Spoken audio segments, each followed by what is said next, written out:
So Karen, what suggestions would you give to someone who is starting to work on these issues? So my first suggestion would be that if it's possible, find a therapist that specializes in this area. When you begin to do your own exploring work, it is an exploration, which means you don't all go in knowing what you're going to find about yourself. Mm-hmm. And I just operate from a belief that it doesn't have to be harder than it has to be. So the more support you can have for yourself as you're embarking on this exploration, the gentler the process. Mm-hmm. Somebody will be there to help. Well, I know for me, when I'm struggling with something new or I have an issue that I'm exploring that I don't know all the answers to, it is nice to have somebody who knows more than I do, who can tell me if what I'm experiencing is par for the course, mm-hmm. or if it's unusual, or that can help normalize what's happening for me. Mm-hmm. So I believe in partnering with someone who can do that. Not everybody will choose therapy, so if that's not going to be your path, then there are 12-step fellowships that address this. Certainly Sex and Love Addicts Anonymous mm-hmm. is one of them.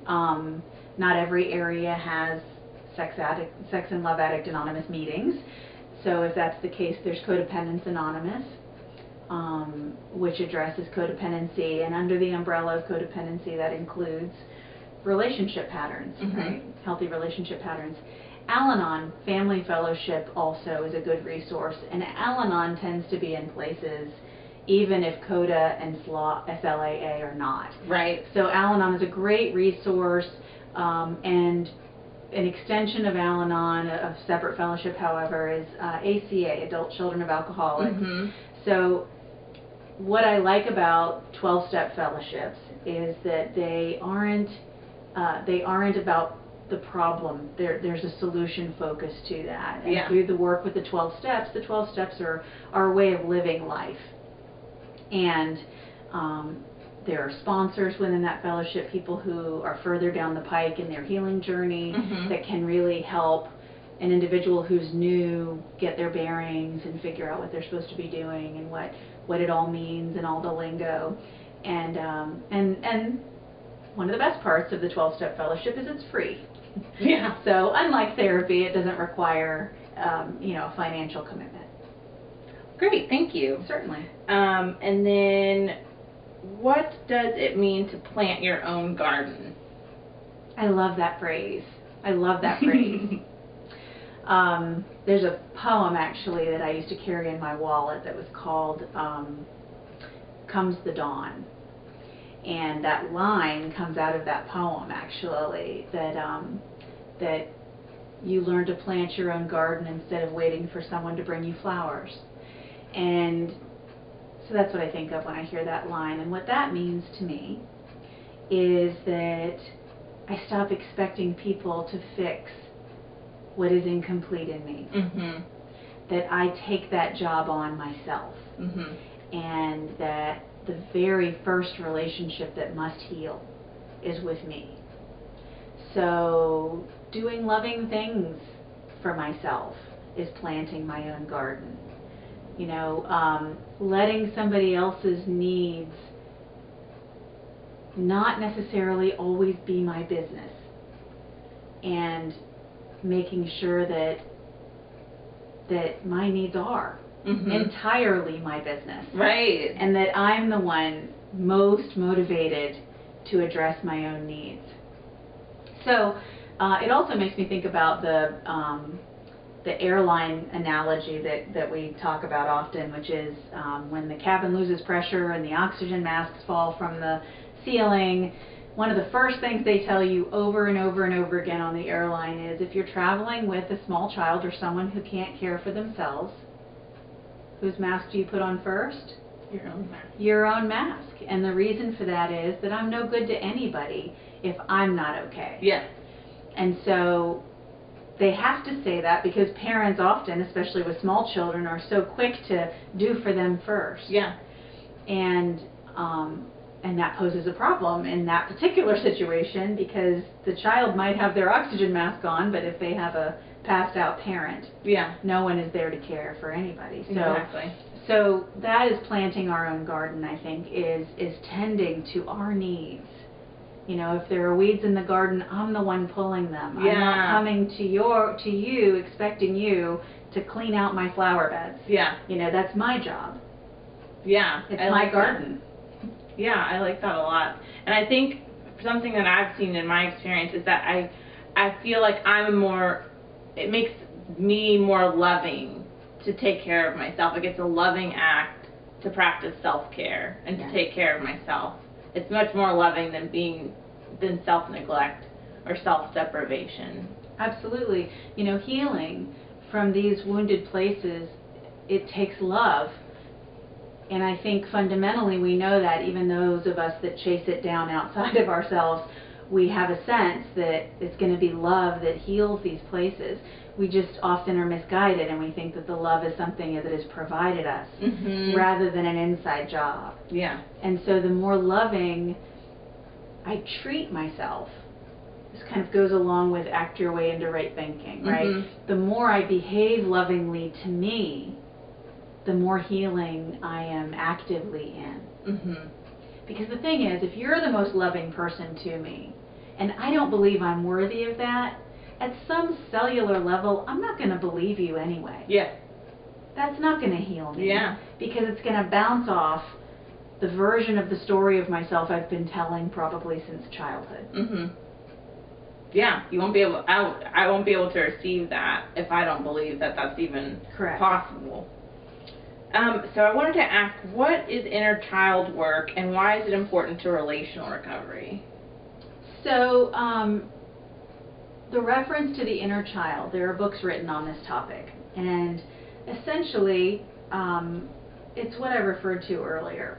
So when I'm young and I am most vulnerable to everything, quite frankly, and I have people in my life who are not able to attend to my vulnerability gently and carefully and deliberately, then that experience essentially gets frozen in time.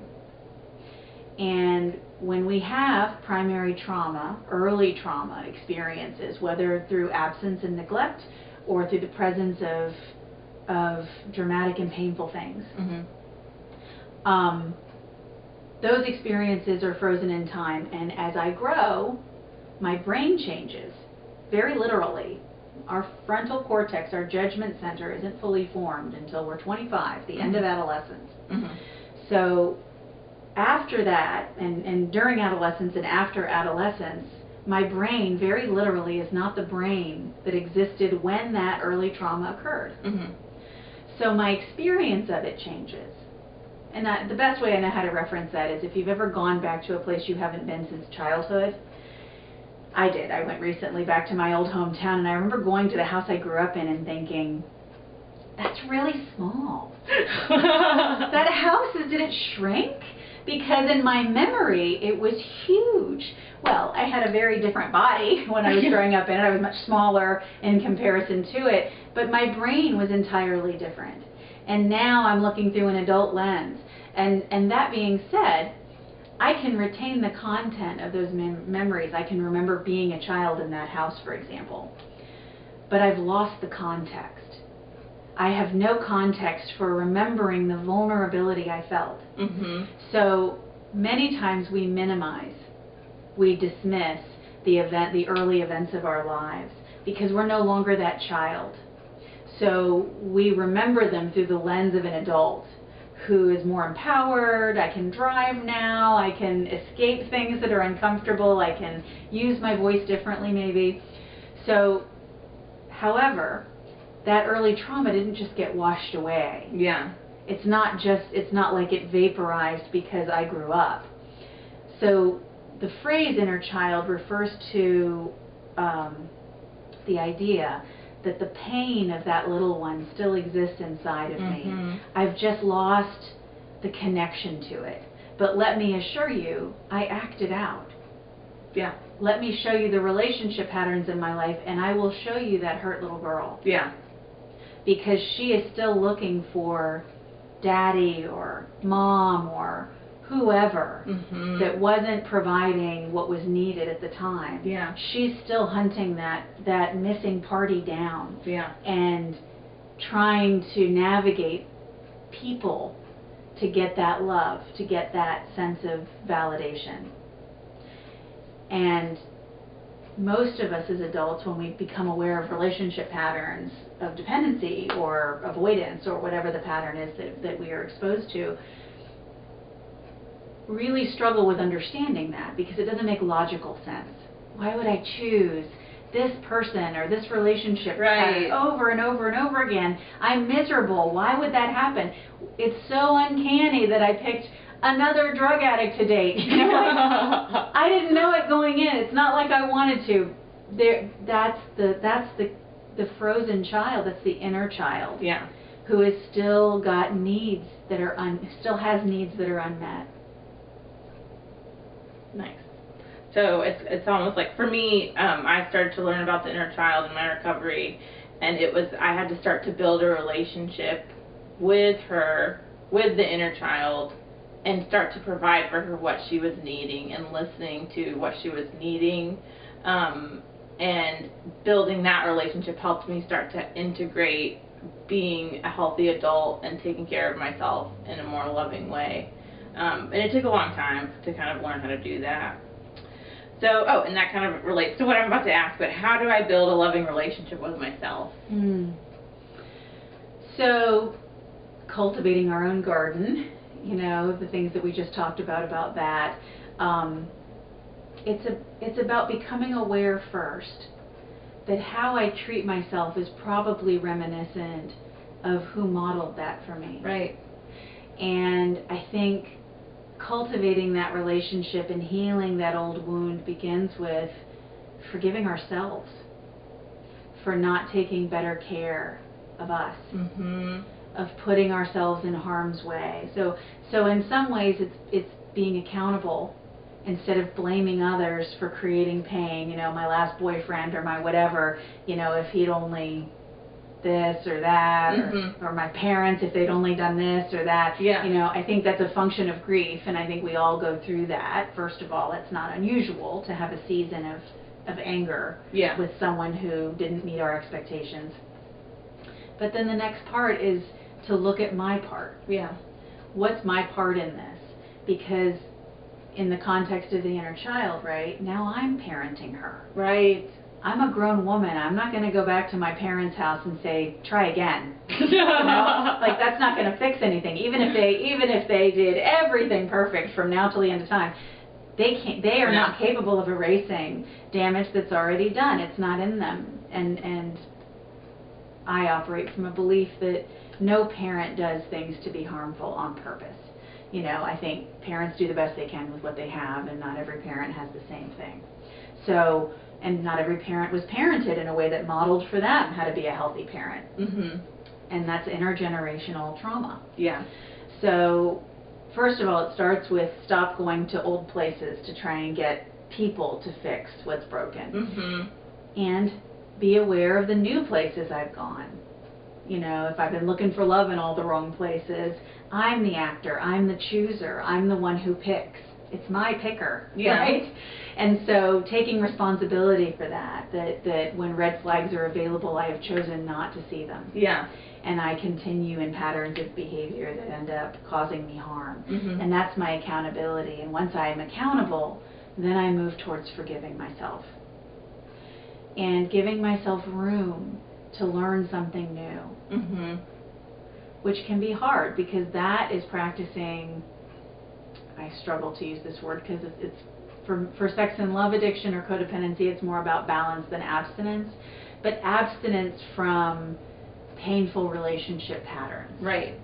Just the pattern that you're trying to get away from. Not, obviously you want to continue connecting with people and relating to people, but it's the compulsive patterns and the behaviors that are destructive that you want to get away from. Right. But I'm glad you said that, because as we talked about before, if addiction is the result of fractured connection or the absence of connection, then the solution is healthy connection. It's not it's not isolation. That's No. not the goal. It's learning how to connect and being selective of who I connect with. Right. Who I let in and make sure. And the inner child piece, sometimes it's helpful to think of an actual child. Yeah. Is this an individual that I would want around my vulnerable little one? And I love that. And whether I'm thinking of a romantic partnership or a friendship or a blood family member who might be in their own addiction, then I have to think about, if this were an actual child, this inner child, would this be a safe person for them? Would I let myself, as a parent, bring a vulnerable other into this dynamic? Right. I love that. That was really helpful to me to think of that. And then, can relational addiction be cured, and can relational addicts have healthy, loving partnerships? Whenever I hear the word cured when it comes to relationship patterns, the hair on the back of my neck stands up a little bit. Because the healing process, especially with process addictions, which is what it's referred to when it's not a chemical addiction. So process addictions, meaning behavior patterns. I like the idea of grading on a curve because our history is our history. And my inclinations are going to be with me. What I do with them is going to evolve. I may not make, and as I continue to heal and grow, I won't make the same mistakes I made coming into this conversation. I will learn from those errors. My perspective is going to shift as I look at my part, as I forgive myself, as I behave more lovingly. With substances, we talk about tolerance. Well, we develop an intolerance for dysfunctional relationships, but that happens over time. Right. So I don't like the word cured because it implies there's a brass ring somewhere, that there's an end. And I can tell you in my own journey of healing, I don't like to think of ends because that seems to imply that I will stop looking at myself, stop being invited to stretch and grow, stop being open to new awarenesses and insights. I think as we get healthier, we get a perspective on other things. Yeah. Layers of the onion, if you will. And I can't get to certain layers without passing through the first ones. And so, for example, with a chemical addict, first you get clean and sober, right? That's first. My brain is hijacked. I can't think clearly until I'm clean. So that's first. Yeah. That's one layer. And that layer is imperative because I can't get to the other layers without that first one. So once that peels away, well, look, now I can see my relationships. Now that I'm not fogged up with a chemical fog, I have a vantage point that I didn't have before. Yeah. And now I can go after this layer. Right. Oh, look, now that that's out of the way, look at this next layer that's there that couldn't be there if it weren't for the first two. You follow me? Yes, I do. So cured, maybe not so much, but absolutely, as I begin to act more loving to myself, and that becomes more practiced and therefore more intuitive, then that will be, of course, an experience that spreads beyond. And healing does happen, and relationships get healthier, and we choose partners, hopefully, that are willing to grow with us, who they themselves aren't perfect. Maybe they don't have the same pattern or dynamic I do, but they've got their own stuff. I mean, we live in the world as it is, and nobody's perfect. So the idea is that we find partnerships that are willing to grow too. So the last question that I wanted to ask is, what does a secure and healthy attachment look like? Great question. I believe that a secure and healthy attachment makes room for me and my voice. There's room for disagreement, there's room for conflict, and that when I am in a secure attachment and I am securely attached to me, to my spirit, to my spiritual beliefs, to others, then I get to be honest about who I am. I get to be transparent. I don't have to hide parts of myself. I don't have to pretend that I'm something or somewhere that I'm not. Mhm. My investment is in loving myself and in loving my partner, and both are important, and I've connected with a person who's invested the same. So we don't look to each other to meet each other's needs. We meet our needs as we are able. Mhm. However, in my partnership, like I said before, we lean on each other in times of struggle, and we take turns playing that role. And there will be seasons together and seasons apart.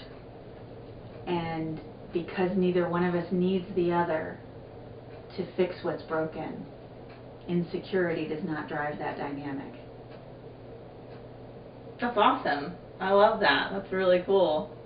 And I like that. I like that you mentioned there was room. Like, I like the idea of there being room or space to kind of grow and to kind of just be, you know, instead of it feeling so just like it has to be like this and I can't at all move or the whole thing's gonna explode or something. And being able to bring your real self into it, being able to be transparent, is also sounds really nice. Right. Instead of trying to be somebody else, which is what I did in relationships. I always brought this kind of like best fantasy type version of myself, but that was a way for me to avoid intimacy too, because I didn't have to be my real self. So. And certainly, fear exists in all relationships. We're human beings, and so when things matter and people matter, we are able to connect with some fear. But healthy relationships, secure attachments, aren't fear-driven. Nobody's reading each other's email or looking at each other's phones or checking the sock drawer for receipts for whatever. Nobody is operating or allowing their fear to decide how they show up in the relationship. It's met with respect. And if fear exists or insecurities appear, because my history is still my history, and that's possible. Like I said, there's no end game. I am who I am, and sometimes my inadequacies pop up. Yeah. Then I talk about them. I talk about them with the person I'm afraid with. Yeah. And I invite that person to talk with me and know me.